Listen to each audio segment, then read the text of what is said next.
Hello and welcome to the Shinybees podcast, a podcast for those who like their knitting, comedy and yarn in equally large measures. I'm your host Jo Millwine and this is episode 74, Knitivity. I feel a need to laugh again with you, if that's alright.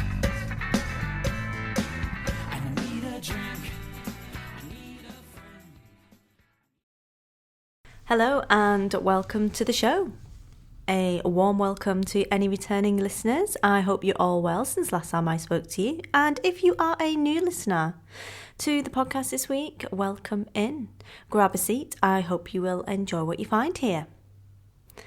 Things remain crazy since the last podcast, and thank you to all of you who took the time to comment in the Ravelry group or who indeed have sent me a message, including those of you who have sent me pictures of dogs in comedy Christmas knitwear.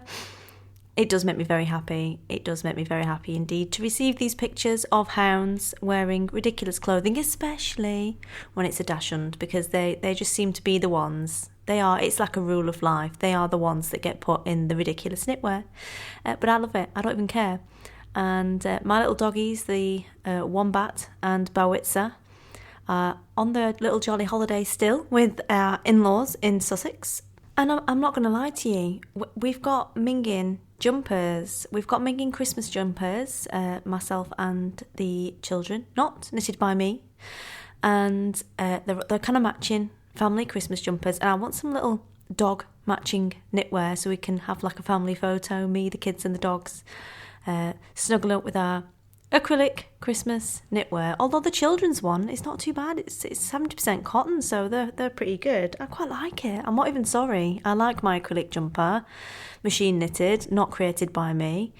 It's warm for acrylic, surprisingly. It'd be nicer in wool, don't get me wrong, it would be. But it'd be about 15 million times the price or several million hours of my hard knitted time to create it, by which point I'd have frozen to death and Christmas jumpers just wouldn't be funny anymore by the time I'd actually finished it. Hello, sunshine. Is there any need for that? Is there any need for that? I've had to put off recording the podcast once already because some guy across the back, the house behind us is being renovated and turned into flats, and a guy was angle grinding a bush in the back garden. So I hope they've stopped now. But at least you feel like you're here with me, you know, nothing's perfect, and you certainly don't expect it on this podcast anyway. But yeah, he was angle grinding a bush out of the ground very loudly all day, pretty much. Just hold on a minute, I'm just going to go and rough that person up. So yeah, there was a bit of a break in recording there because the person that I wanted to go and rough up was indeed my own feral offspring. And I had completely forgotten until I kind of stood up and got to the door about Sanimal's new love for the horn on my mum's car. She's got this little teeny Peugeot, I want to say 106, might be 1006. It's tiny, this thing. It's like a little go-kart, fastest car in the world because my mum's driving it. And he's discovered the horn, but he doesn't know you can just press the horn. So what he does is he's obviously learnt to do it when he was leaning on the steering wheel. So now he does like this kind of belly bounce to set the horn off. So he's kind of like jumping into the horn chest first, going beep, beep, in his little Scottish accent. Beep, beep, mama, beep, beep. And it was him in the back garden. They'd just arrived back from Nana's house in her car, and he was playing his favourite beep, beep game. So I didn't rough him up that much, obviously, you know, child line and everything. If only he could ring them. But it's not really generally acceptable to rough your own kids up, so I couldn't rough him up that much. But yeah, it turned out it was my own child making all the noise in the background, somewhat unsurprisingly. So, yeah, it's all been rather crazy. I had another comedy house maintenance moment. I'm considering writing a blog about all of this house stuff, to be honest, just for anyone who's thinking of buying a Victorian house in future, just to put them off, quite frankly. And after my water had been coming out at the temperature of the sun, like almost boiling for 4 weeks, I decided to send the decorator up to check out what was going on with my tank, and it turns out I had an immersion heater I've never even knew I had. Now, for the American or North American listeners who don't know what an immersion heater is, imagine a really big kettle. And at one time, we used to have like a switch in an airing cupboard. So it'd be a cupboard around this really big kettle that warmed up all your water. Quite a kind of like 70s and 80s thing. I remember having one as a child in my mum's house before we got proper heating. We had this immersion heater. And very, very expensive to run because it's like a big giant kettle. Especially when it's been stuck on and luckily hasn't exploded because it's been on constant top temperature for the previous 5 weeks. So luckily I managed to get a guy to come out to that and disconnect it for me for a tenner. Goodness knows how many organs I'm going to have to pay my electric bill. But that is now all sorted, and I have a thermostat on the header tank, which is the one that we do actually use for the hot water. So yeah, just another one to add to it. Next week there'll be another one. Probably to do with my security light. But it's all good fun. We're getting there, definitely. And I'm sure the neighbours think I'm running some kind of ladies of negotiable affection house, because the amount of workmen that I've had turn up in vans in my house has been rather obscene in the last 5 weeks. But hopefully it should all be calming down a little bit. This time of year always is a little bit crazy anyway, and for those who don't have children, normally the rounds of office parties seem to kick off, and boozy luncheons are plenty. And for those that do, you have the array of alternate functions that you need to attend or dress the child appropriately for, which include, but are not limited to, countless non-uniform days of various description, Christmas jumper day. Luckily, I'd already pitched in for the matching family knitwear, and that was fairly well covered. And that most famous of ones, the nativity play. Now, I know some of my listeners are not especially religious, so this won't be a particularly religious recount of a nativity play, but essentially it's recreated in various guises the traditional nativity. Now, weirdly, some of the places that are, quote, not religious still have a nativity, which I kind of don't really get. But Sissy's school is a church school, so of course they do have the nativity, but quite apparently not in the ordinary guise.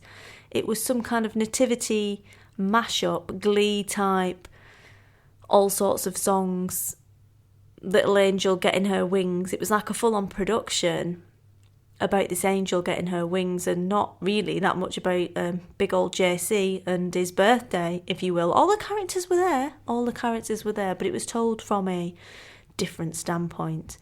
Now, we'd had some discussions as a family as to what role we thought our little starlet might be cast into. I mean, she has a pantomime cat for a mother, so surely there's some dramatic bones, or at least semi-theatrical element in there. And she certainly appears to be rather dramatic at times. So we pondered as to what she could possibly be. I said she's probably the back end of a camel, to which her dad sort of guffawed and said, "You're so mean. I'm sure she's something lovely, like an angel." Of course she's an angel, darling, of course.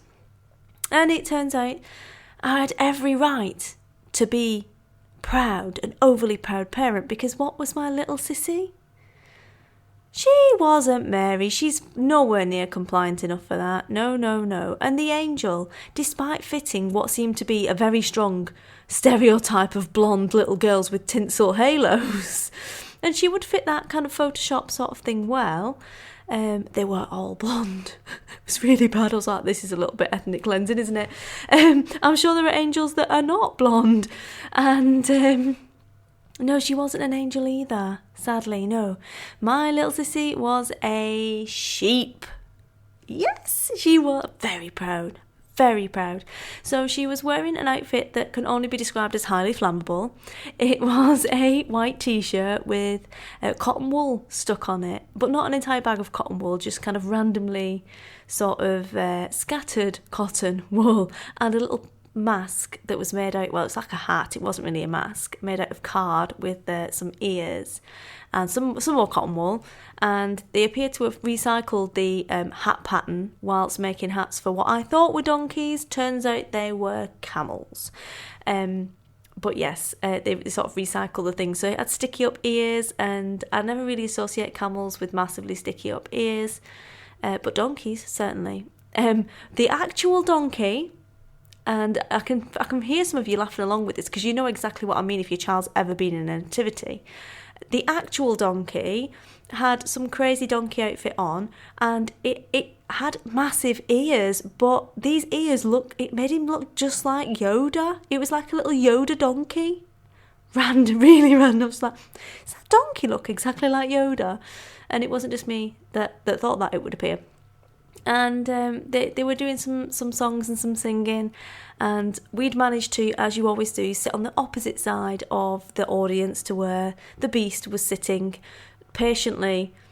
not patiently, did about 30 seconds, started playing with her hat. She was bored of singing these songs now. I was bored of hearing them. She'd been singing them for weeks at bath time. And she was completely obscured by the mum in the front row with the massive phone. She's not watching any of it. You all know who I'm talking about. She's not watching any of the nativity because she's doing it all on her phone. But her phone is so huge that anyone else behind her has her massive smartphone in any picture that they take. So we're stuck behind her, and the beast is stuck behind another starring role that I've never heard of really in the nativity. And I'm sure they're there in the ark, but I don't remember them being in the nativity. And that is the dove. So this dove appeared to be wearing thermal underpants, thermal top, long sleeve top, and a thermal set of trousers. And he had these big kind of hen party white feathered wings on, and a Phantom of the Opera sort of white mask. It was a very good dove. It was beautiful acting. And then he appeared to be wearing, and this won't be funny to any of my North American listeners, but if you're in the UK and you were kind of at school or around the trends in sort of the late 90s, early 2000s, you'll know exactly what I'm talking about. The dove from above, thermal underwear, feathered wings, Phantom of the Opera mask, Rockport boots. Rockport boots. So this dove is wearing Rockport boots, and Sissy's just stuck behind him, sort of like picking her nose and ripping her hat off and just generally messing about, pushing the smaller children off the bench, all that kind of good stuff. So it was a very, very amusing nativity that I'm sure a lot of you can indeed relate to. And even if it's not a nativity, there will be some sort of Christmas production. Maybe it'll be a panto. We certainly did pantos at school. We did Alibaba and the 40 Thieves, and we did Scrooge as well. So they do some panto, I know that. But yeah, if your child's in any kind of production, it's that sort of being very excited to be there and see how they've done the costuming, and sort of cringing a little bit inside when they're the only one sticking pencils up their nose. Very, very amusing, and I'm kind of glad that the production is now finished. Not least because I cannot get that sheep nose off her. I thought she was a cat at first because she had a little black nose, but apparently it's because she was a sheep. So, yeah, a bit of an interesting one. So if you've been running around in that kind of pre-Christmas child-related activity or adult-related, basically office / activity, then hopefully you won't be too worn out, and I'm keeping you company while you have a little bit of recuperation time, or you're on your way to work trying to hide that office hangover, hoping you haven't photocopied your bum. But anyway, there are patterns for knitivities. And if you want to knit one, Jean Greenhow is probably the one I'd recommend you go to if you want a knitted version of all of this without any of the drama and just with the cute nativity aspect.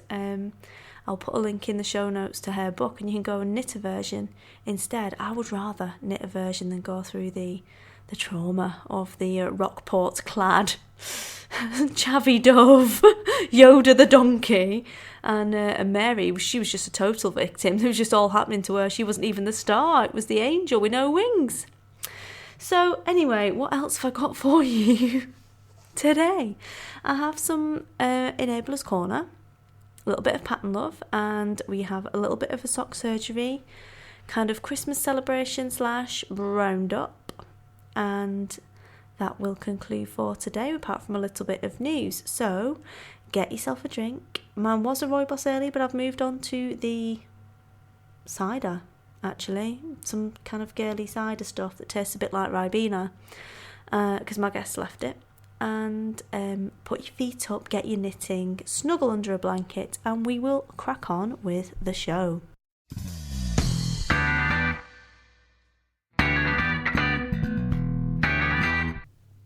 So in the Enablers Corner then, I have Tin Can Knits' 12 Days of Christmas. Normally, the Enablers Corner involves me separating you from your hard-earned cash in return for lovely, beautiful things or experiences created by the indie community. Well, this time, it's a freebie, it's a gift, and it's from Tin Can Knits. Tin Can Knits are a transatlantic design duo, Emily Vessel and Alexa Ludeman. Emily has been interviewed on the podcast before. I can't remember offhand the episode number, but I will put a link in the show notes as usual. And they are doing 12 Days of Christmas. Now, we're already 2 days in. This is the third day. Don't muck about, get on their mailing list. Because each day they're offering a free pattern for 24 hours from their collection. And the best way to keep up to date with them is to follow their blog or join their email list. If you go into the Hot Right Now on Ravelry, you'll see they're up there and they're very popular if you're not on the mailing list. But get on there. They send some really helpful emails with some good tutorials for various different techniques and things that you would do when knitting their patterns or when knitting other patterns. And they also send some really nice sort of kind of enabling project ideas, emails in between the times as well. So I'm enabling you this week to Tin Can Knits' 12 Days of Christmas.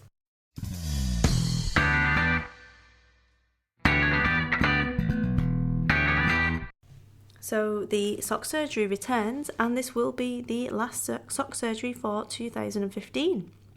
So before I kick off with any of it, I would like to heartily thank Clare Devine for running with our first sort of 8 months or so of the sock surgery and doing such a brilliant job of collecting together resources, helpful tips, and sharing her knowledge and sock expertise with us, and wishing her a good luck in her upcoming move south of the equator. And also to our guinea pig, Sock Kate, who you haven't heard from for quite a while, but she will be back on in the new year. I'm going to get her back onto the show and we'll have a chat about how she's found moving more into knitting socks and how her journey's been this year. And in that episode we will be sharing hopefully some of your feedback and comments from what you've learned as a result of the sock surgery and how you found it. Any top tips you've got. We'll do a big sort of celebration mashup in the new year for that, and I will let you know how you can take part and how you can record your bits and pieces so that I can include them in the podcast, because it would be wonderful to feature some of my award-winning audience. So, what have I got for you but a mashup of two of my favourite segments? I've got 5 Christmas sock patterns for the festive season. And I've tried to pick a few different ones that teach you some techniques and some that I just think are quite fun. So I hope you will enjoy these. There will be pictures of all of these and links in the show notes. So number 1. Scrap Yarn Sock Advent Calendar by Anna Johanna. It's a free pattern and it includes a different set of instructions for each day basically, and it's a way of using up scraps. So we're already in the Shinybees group, got ongoing a Advent sock along that's being headed up by the lovely Fee Feltaria. Seems to be going really well. I'm enjoying seeing those socks come out, and this is more of a sort of planned pattern, really. Different people have done different colourwork designs for each one of the different days. So there's quite a lot of ideas there if you want to expand beyond just knitting scraps in a vanilla sort of fashion. Maybe you want to jazz it up a little bit. If you've got a lot of semi-solids perhaps, then that could be a good one to check out for you because it's a free pattern. You can't really go wrong. Number 2 is Christmas in the Northwest by Lowbug Designs. This is a paid for pattern. It's $6 and it comes in 4 sizes. It is a colourwork sock pattern and it is Christmassy, but it's not excessively so, which is good because it means obviously you can wear them all year round.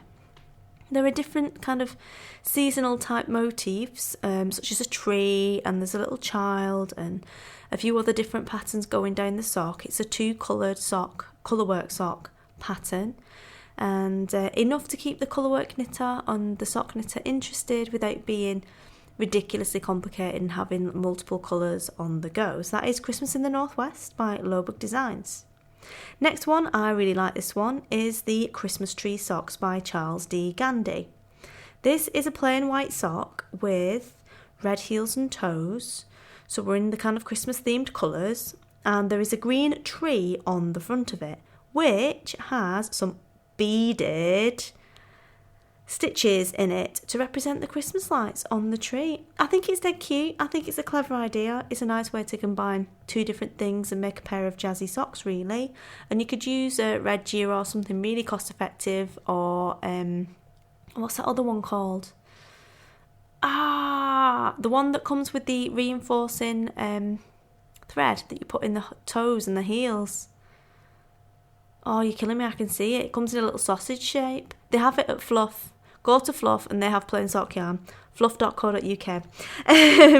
You'll be able to get those colours there for that, and knit up these Christmas tree socks. It'll come to me. I'll just blurt it out in a minute. The pattern is $7.20 US, and I'm really disappointed that there are no projects on Ravelry for this pattern, and I really think there should be. So that's the Christmas Tree Socks by Charles D. Gandy. Next up, I have the Snowflake Socks by Frederica Patmore. This is a free pattern again, and it's for a pair of classic snowflake pattern. You know, the classic kind of Nordic Shetland star snowflakey pattern that you see in a lot of Fair Island colourwork knitting. It's got that motif in it, and it's a free pattern for that. It's 2-colour sock, but you need to join the Rowan website to basically get access to it, but it's free. And it's really nice. So that is the Snowflake Socks by Frederica Patmore. And finally, turning the page, yes, my friends, I have made some notes. We have Mini Christmas Stocking Ornaments by Julie Williams. This is a free pattern, again, for little tiny miniature socks, which are entirely suitable for adorning your tree and would be a great way to use up scraps. #SodHexyPuffs.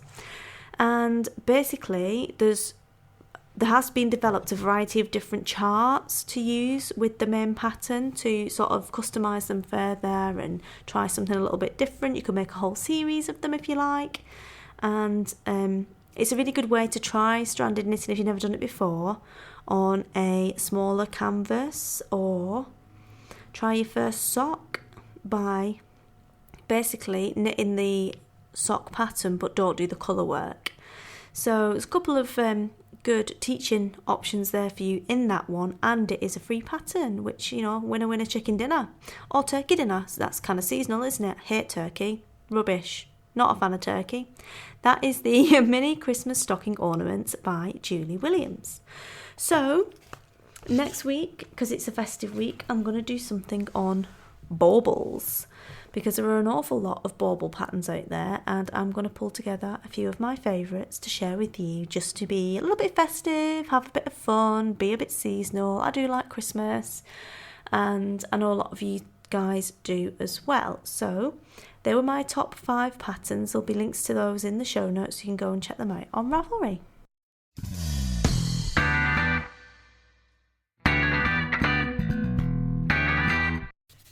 But of course we couldn't really let that be the end of the sock surgery without throwing in a bit of wanted enabling for that as well. some of you will have become sock knitters over the course of the year. Some of you will have tried it and not liked it. Some of you will have improved your skills, and some of you won't have tried it but have enjoyed listening. But it's always good to have some ideas for what to get for knitters for Christmas or birthdays or holidays. So I've decided to throw together a selection of gift ideas for sock knitters or sock knitters to be. So first up, I have the sock ruler, which you can get from sockruler.com, and this is a ruler for socks.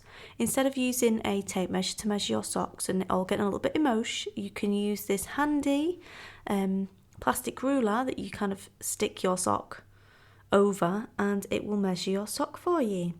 They're clever, super handy, and $25.99 for a set of the regular, which is like the adult size, and the junior rulers because they come in kiddie size as well. And if you just want the regular one, then you're looking at $11.99. So quite good, quite a good one to throw in with a swap of some description if you're doing a knitty swap with someone or as a secret Santa or what have you at knitting group. And if you have a sock knitter in your life, something they're always going to use, I reckon. And $11.99, it's like nothing, is it? So yeah, sockruler.com for my first shout. My second is a set of sock blockers for your sock knitter, especially if they're getting into knitting the lacy socks and they want to be blocking their socks out afterwards. I had a mooch around, and although I know that Clare's sister did used to make wooden sock blockers, I'm not 100% sure whether she still is or not. So I had a look on Etsy, and you can get Knit Pro ones, plastic ones, but they weren't particularly inspiring, and this is a gift, so we want it to be nice.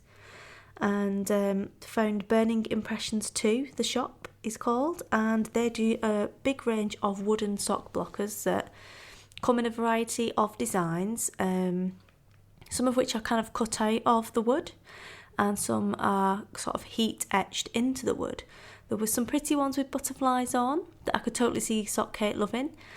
She likes butterflies, and other patterns like dragonflies and things like that. There were some knitting balls with needles stuck in them, but there's also an option for personalisation of said sock blockers, which is always a good thing in a gift, in my opinion anyway, because it means they can't give it away, can they? It's got the name on it.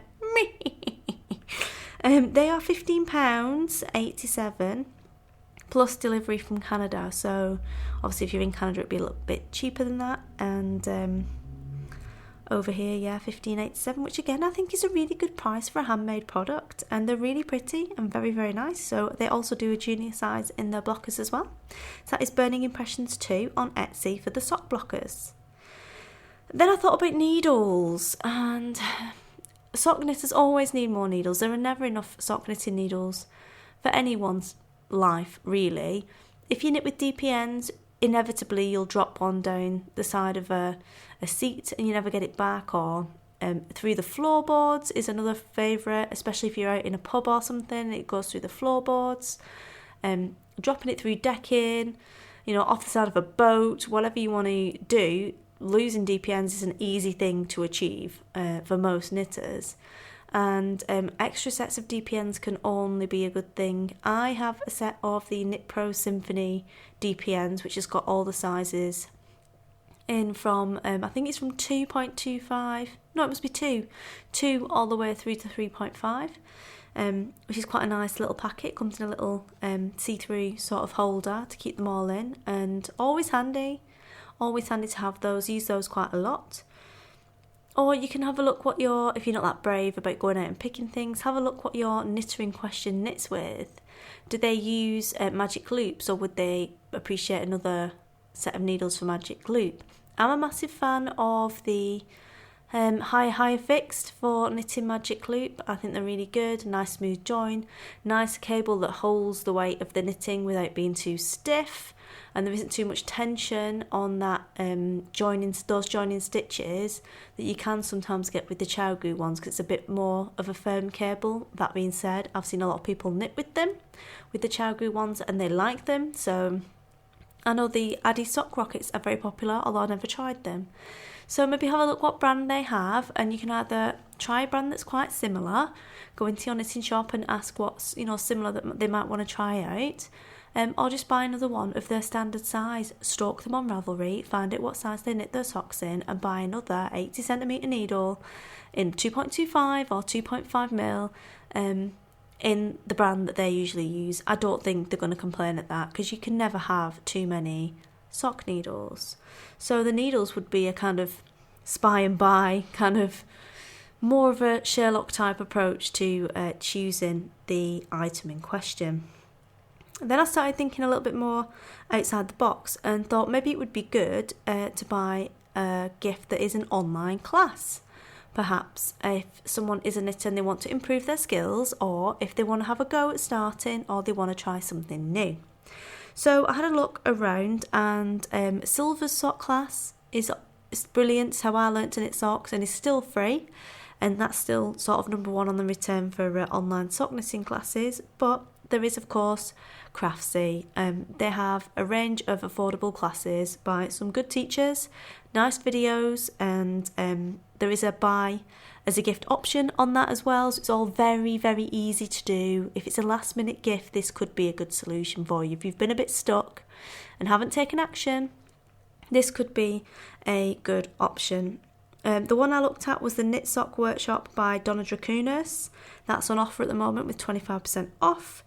And she also does knit original toe-up socks as well. There are some more simple ones, and there are some that are a little bit more challenging in the kind of sock offering on Craftsy, but I'll put a link to those two workshops in the show notes for you. And finally, put your hand up if you've got a lot of sock yarn. Put your hand up if you've got a lot of sock yarn and you don't know how long it's going to be before you can knit all this blasted sock yarn into socks. Me too. Don't feel bad, because we never feel bad about yarn. But I'm going to present you with a solution.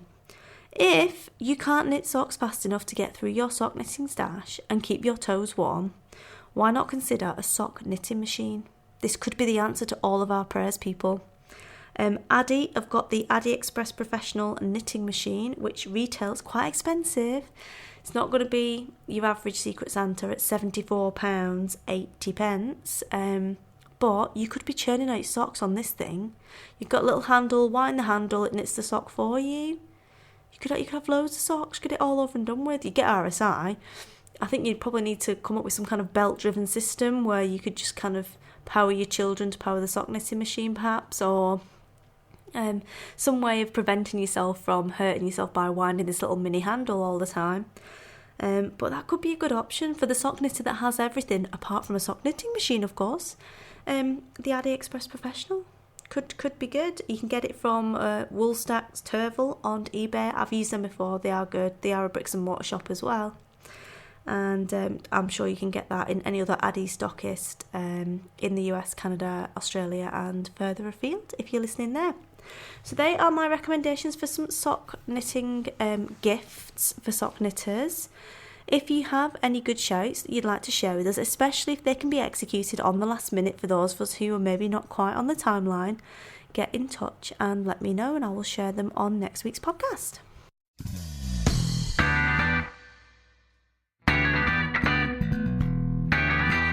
So some podcast related news then to round up this episode of the show.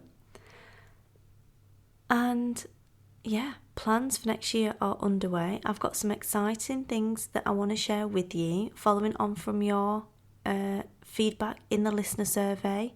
I've got a couple of things up my well-patterned sleeves, shall we say, to make all of that happen for you.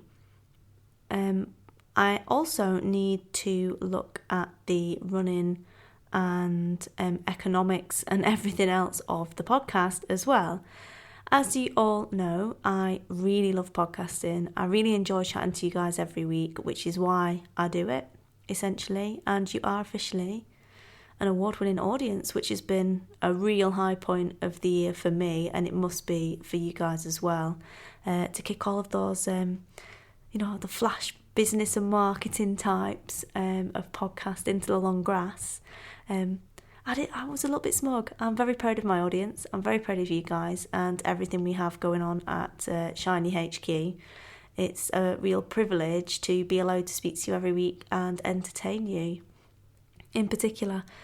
And obviously looking at that and responding to some of the comments in the survey and comments I've had from people outside of that, I've looked into ways that would be beneficial for you in terms of being able to fund the production of the podcast. Up until now, it's been almost entirely funded from my own pocket because I love it. I do really enjoy it. And also from some of the sponsorship money that's come in. I have got some affiliates as well with Craftsy and Amazon that bring in a very small amount of revenue there, which gets plumbed straight back into the podcast essentially.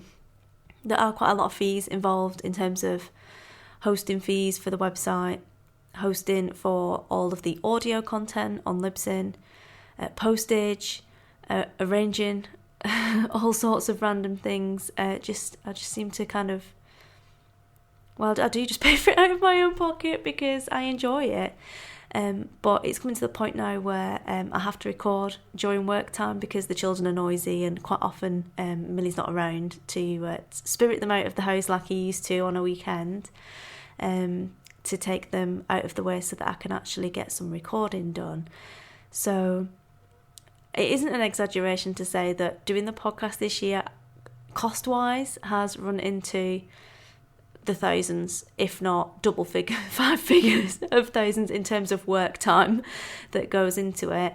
It's probably about, by the time I've done the show notes, 6 to 8 hours per episode. If it's an interview episode, again, which I'm not ever going to cut out because I really like doing them, it runs into even more than that because of the amount of editing that's involved and obviously conducting the interview, setting all of the interviews up, etc. And it is my choice to do it, and I do enjoy doing it. However, there comes a point where you have to kind of take a long, hard look at what you're doing and your situation and figure out whether you can actually still afford to do it, frankly. And I've been looking into options for people, if they wish to support the podcast. And I want to make it clear at this point that the podcast will always remain free at point of use. It will always be free to listen to. And I think that's really important.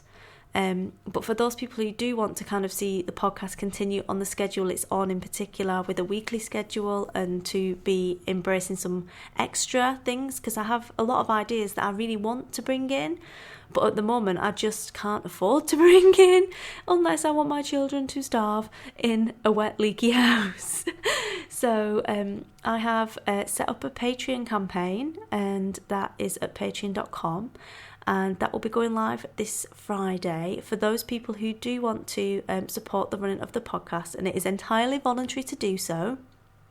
There is basically a tiered reward package for doing so, starting at like $2 a month, so that's not even a coffee. So if just think to yourself, if I would be willing to buy Joe 1 coffee per month for 4 podcasts, I could probably do this because I don't actually drink coffee. So it would be a waste. It would be waste on me. And there's no way I could drink that many cups of coffee per month. But if everyone who actually downloads the podcast per episode did give $2 a month, then we'd be having amazing times. I'd be throwing parties and all sorts of stuff. I would like to upgrade the podcast equipment, so it'll be better sound and quality in terms of production for you guys. I'd like to introduce a virtual knit night as well that will be done on a platform online, so we can all get together and chat once a month. And I'm opening my swag shop as well because you guys told me you wanted swag, so swag you shall have because my audience get what they want. So that will be coming as well this week for those of you that want to take part in that. And just looking to basically cover the cost of the podcast, upgrade the equipment, and bring in all of the stuff that you want, essentially. So I will drop in the link to the show notes when it goes live, and I will do another blog post as well and send you an email if you're on the mailing list, so you will get a link to that. as I say, it's entirely voluntary, and it is kind of in response to people who are asking me, is there any way I can send you something, or can I contribute to the running costs of the podcast? What can I send you? It's an easy way for people to do that if they want to. The podcast will always remain free at point of use to anyone who wants to listen to it, because that's really important to me as well. It just may not remain on the same frequency, perhaps, or with fewer interviews, or the very time-consuming episodes may have to kind of cut down a little bit just in order to make everything balance up books-wise. So that is coming this week on Friday, and I will let you know when it is all live. But don't worry, you'll always be able to have some shiny for free, because it's really important to me that you can have that. So I guess that is all we have time for this week, and I hope you've enjoyed the show. Thank you to everyone who has stuck around and listened to the end, and to all new listeners, I hope you will be back again soon to chat with us. We've got some bauble chat next week, so it can only go one way, and that's downhill from here. And following next week's episode, it will be the last one next week for the year. We'll have a couple of weeks off. You guys are going to be busy with your families, busy with your knitting. It's all very crazy, so we'll have a couple of weeks off, and the first episode will be the first Tuesday in January after that. So come back next week for some bauble fun. And in the meantime, I hope you will all have a great week. Happy crafting, and I will speak to you all again soon. Bye.